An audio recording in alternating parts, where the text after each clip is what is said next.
In this video, you will learn about the fourth force of Porter's 5 forces analysis, and that is the customer bargaining power or the buyer bargaining power. Here you will learn what is the customer bargaining power, what are the situations where customers have more bargaining power. You will assess the customer bargaining power for our real life example Uber.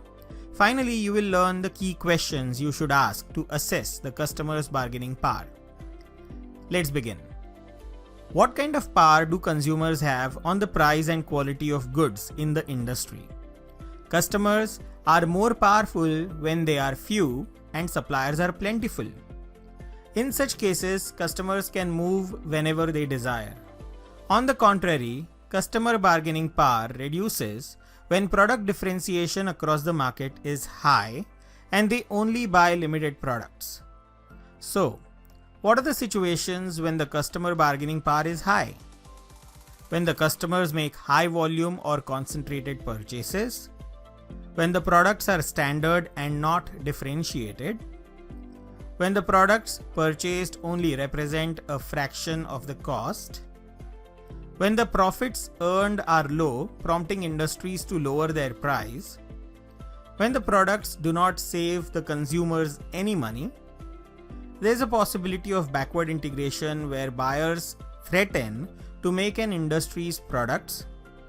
The product has no significant effect on the quality of the products of the buyers. Now let's discuss the example of Uber.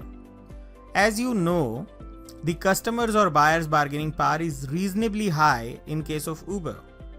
This is because the other ride-hailing companies are coming up with the alternative modes of transportation.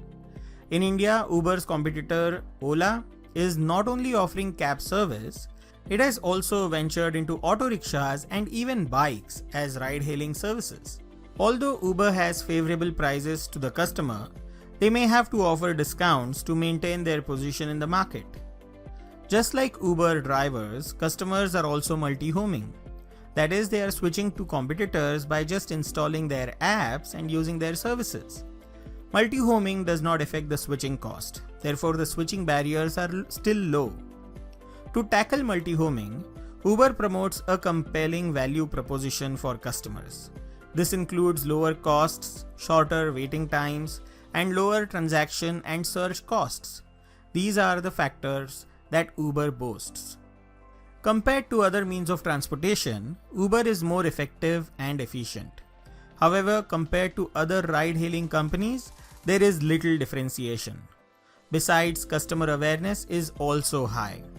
For example, everyone that knows about Uber knows about Lyft, their competitor. Coming back to our topic of buyers' bargaining power, what questions should you answer to get a better understanding of this bargaining power? Let's look at those questions. What percentage of sales do your buyers control?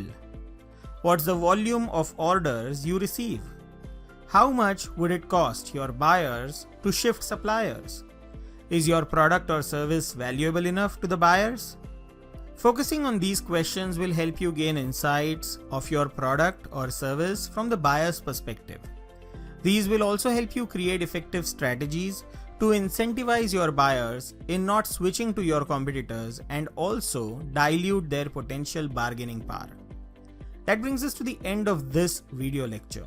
Here you learned the fourth force of Porter's 5 forces, the customer's bargaining power. In the next lecture, you will learn about the competitive rivalries. See you there.